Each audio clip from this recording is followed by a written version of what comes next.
Cricket Ground, site of the Canterbury Bankstown versus South Sydney clash for the 1967 Rugby League Premiership, the first grand final under the 4-tackle rule.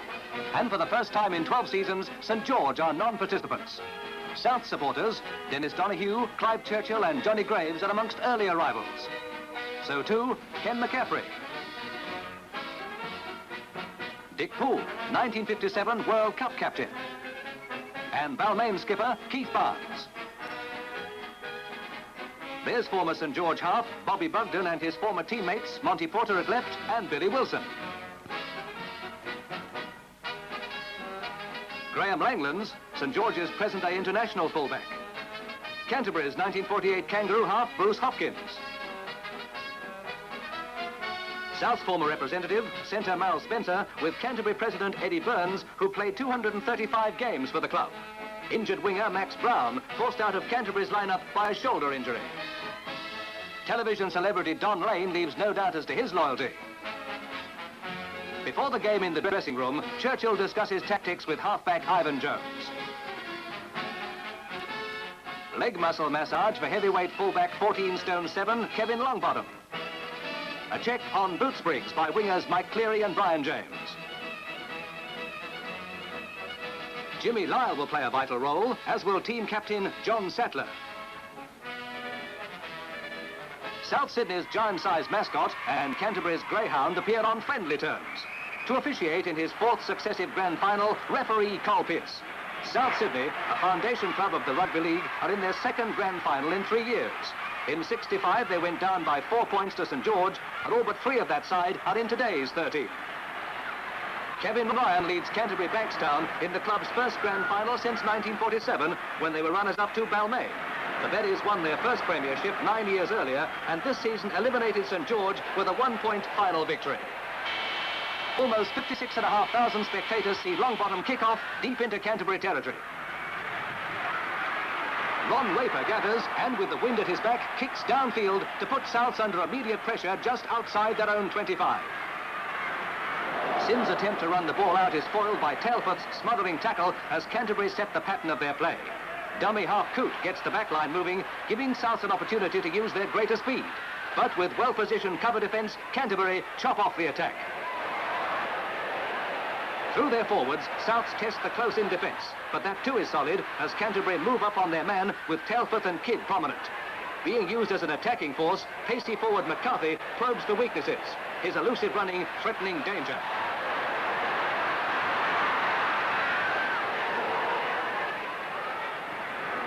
Canterbury make good use of the ball, their international centre Greaves beating his opposite number to create openings with clever changes of pace. Jones and Coote take him, but Coote is warned for punching just outside South's 25. A lapse that could prove costly, as Canterbury's kicker Tailfoot has landed 95 goals during the season. This one makes it 96, as Canterbury takes a 2-0 lead inside the first 5 minutes. James beats Ryan and Hicks as South's counter-attack. His kick towards the corner sparks off a thrilling race for the ball, which is won by right winger Cleary within sight of Canterbury's line. Canterbury are penalised, and Sims, the Premiership's leading point scorer, who broke Harry Barth's goal-kicking record of 108 goals in a season, evens the score at 2-all. In their traditional style, founded over 50 years ago by coach Arthur Hennessy, Souths swing the ball about. Lyles pass to Moses, giving the strong running centre room to move. Moses' dummy confuses the defence, and they hang off as he spears through. Using sharp passing rushes, featured by their moving onto the ball, Souths penetrate as fullback Longbottom comes up endeavouring to create an overlap. The experienced Greaves has him covered, but Souths are poised for an all-out attack as backs and forwards combine to breach the defence and into Canterbury's 25. McCarthy whips the ball to James, who steps inside, but is grounded just short of the line. From the play the ball, dummy half O'Neill goes over for the opening try.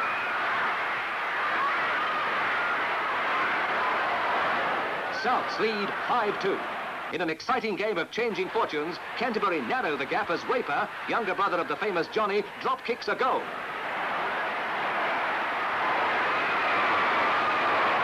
Souths 5-4. From On the scrum base, Jones and Lyle use a runaround movement, but it's halted by Kidd and Greaves.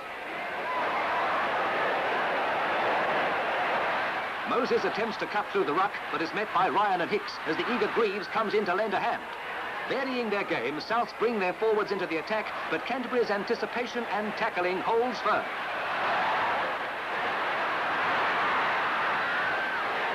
Souths work the ball to Sims, who's positioned for a shot at a field goal, but the attempt is wide of the mark.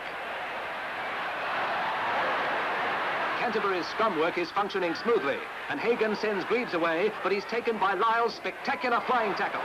Greaves' loose pass is gathered by Moses as Souths regain possession. A quick play the ball before Canterbury's defence forms up gives McCarthy a chance to get the backs moving dangerously. Long bottom to Cleary, whose acceleration beats Reynolds and Ryan, but Raper's covering tackle jolts the ball loose, and Johns gathers to turn the attack.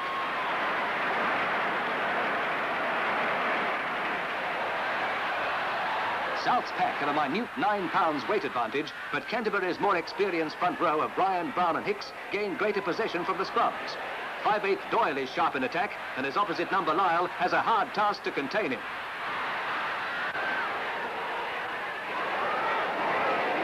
Inside South's half, Canterbury increased the tempo of their attack, with Hicks and Goldspink making towards the 25.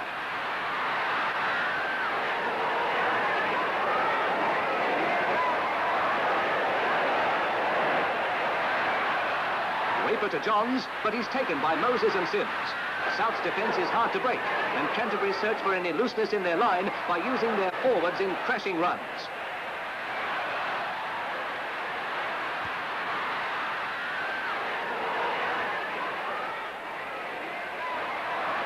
Brown in passes to Ryan, who makes ground, but is met by heavy treatment. O'Neill is called out and warned for punching, and Canterbury are awarded a penalty right in front. It's an easy one for Tailforth, who brings up his second century of points for the season, and Canterbury hit the punt 6-5. Hooker Brown is penalised for a loose arm in the scrum, giving Souths a chance to take the lead again, as Sims comes up to take the kick.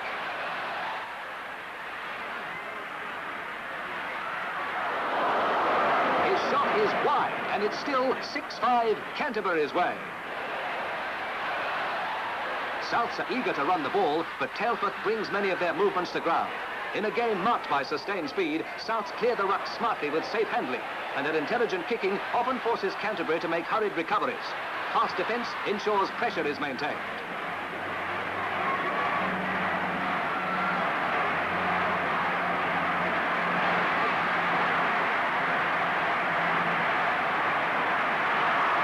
Taking advantage of the wind, Canterbury drives Souths back as play goes from one end of the field to the other. Each side concentrates on keeping the opposition in their own half. Applying the adage of the pass beating the man, Souths are hard to hold. There's always a player in support of the man with the ball, and they feed their wingers constantly.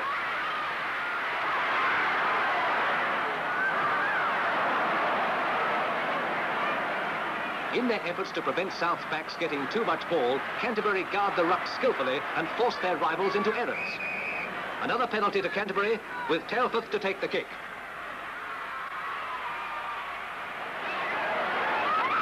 It's there all the way for Canterbury to increase their advantage. It's 8-5. Souths strive to regain the lead in a thrilling passing burst, highlighted by faultless backing up as backs and forwards charge upfield into Canterbury's domain.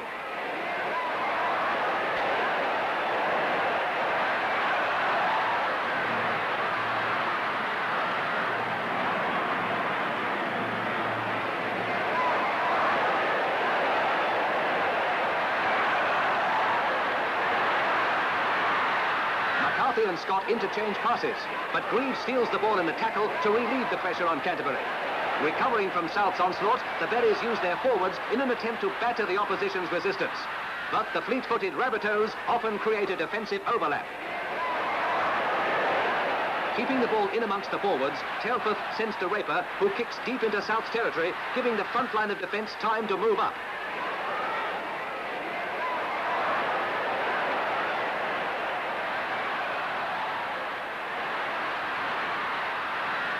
Longbottom is taken by Telford, who's called out for a stiff arm, and Canterbury lose any advantage that might have been theirs.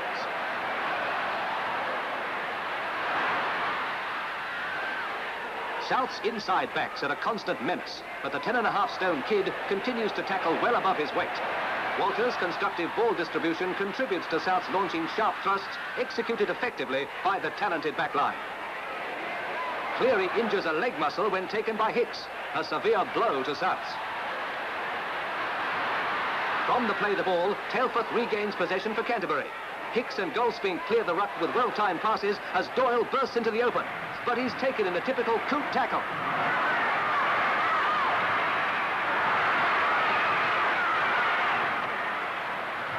Through the excursions of Longbottom into the back line, Souths continually try for the overlap, but Cleary is unable to stretch out and the movement breaks down.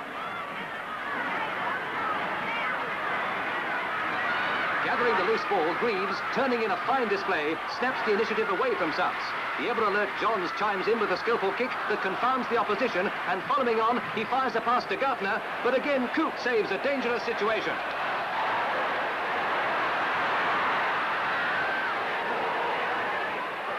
John sends to Hicks, on to Ryan, to Greaves as Canterbury begin a promising raid.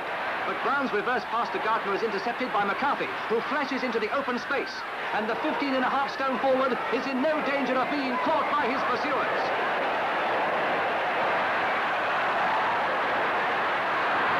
He scores between the posts, his 13th try of the season.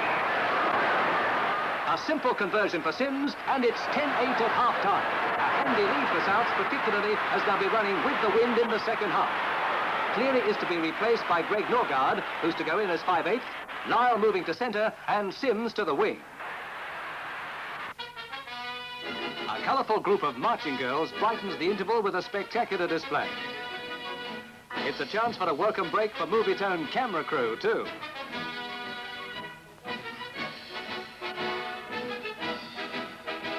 On the resumption, Canterbury spin the ball in safe passing bursts and break South's line by using Johns as their spearhead.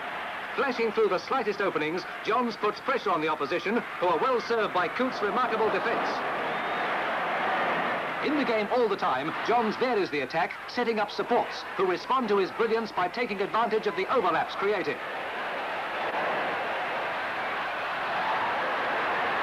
Following the ball, Johns frequently handles twice in the one movement, and with Canterbury backing up well, takes calculated risks to keep play flowing. Composed under Canterbury's sustained assaults, South's determined tackling is effective, and they're able to jolt the Berries' progress.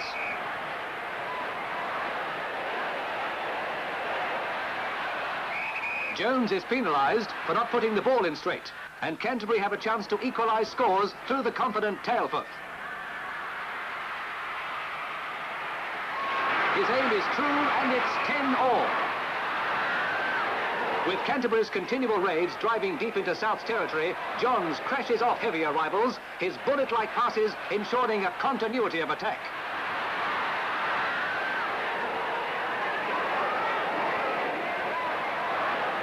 The passing of the forwards draws the defence, giving the backs opportunities to use their speed.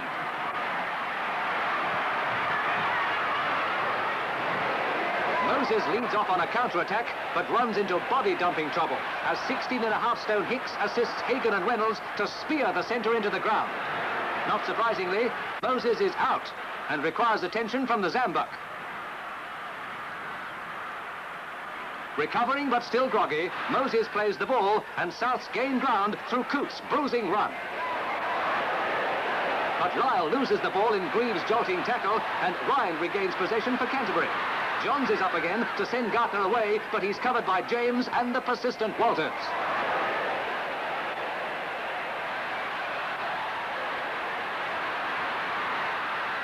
The forwards drive down the centre, using the softening up methods that were so successful against East in the semis and St George in the final. Raper to Hicks, who wrong-foots the defence in a weaving, ground-gaining burst.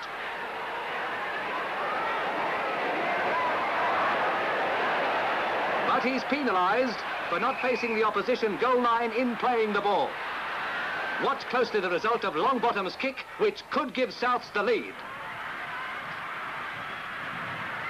The ball strikes the corner of the crossbar and drops diagonally to the ground.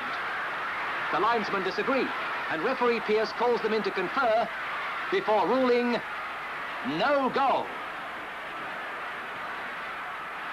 Having withstood Canterbury's concentrated raids, Souths attempt to counter through their backs, but the Betty's wide line of defence is hard to pierce.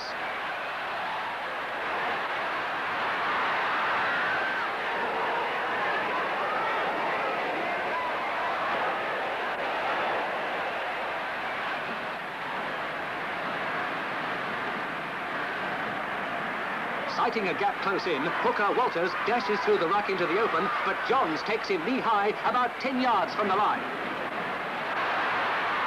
Stepping up the tempo, Souths continue their attack in Canterbury's half, with McCarthy skirting wide. James to Norgard, on to Lyle, then Longbottom, who kicks to the corner. It's a beauty, finding touch a few yards out from Canterbury's line. This could be dangerous, but Canterbury win the ball. Doyle sidestepping Norgard and Longbottom. Lyle takes him from behind, but Canterbury's position has been eased.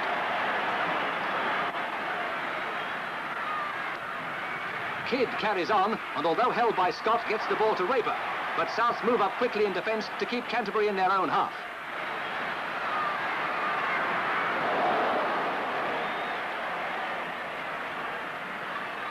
Kidd feeds the forwards. Hicks passes to Goldspink, sending the second rower through until Moses and James bring him to earth. With the 4-tackle rule ensuring a good share of the ball to both sides, Souths come back.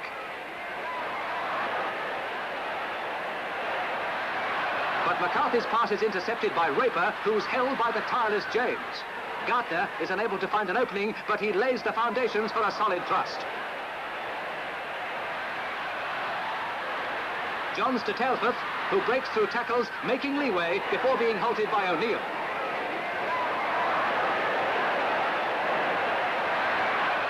The back line is poised for attack, and another overlap is made by Johns, who sends Greaves away.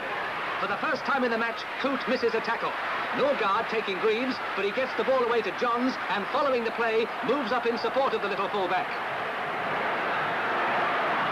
Greaves sends to Raper, who beats Lyle to burst into South's territory. And here's that Johns man again. He's kicked ahead only to be late tackled by Coote, who is penalised inside the 25, giving Canterbury an excellent chance through Tailforth to go to the front.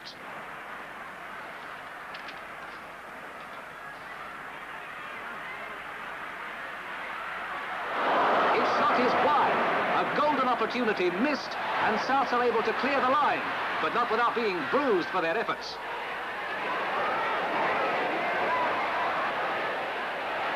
The forwards take play beyond the 25 as Coote tries to free himself from Greaves' clutches, but to no avail.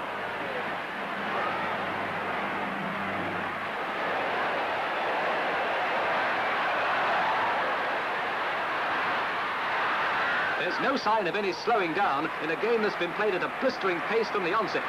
By defeating St George in the major semi-final, Souths have had the chance to recuperate during the previous fortnight.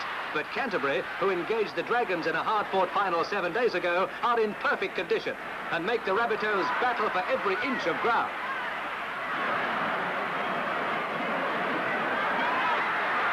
Making full use of possession from the scrums, South's backs continue to give the ball plenty of air. Lyle's fending is effective. On to James, then Moses, whose pass is knocked on by Norgard, but this lapse is to prove a blessing in disguise. From the ensuing scrum, Kidd is penalised for incorrectly feeding the ball. The penalty is within kicking distance, and with less than 5 minutes to go of the match, Sims will try for goal.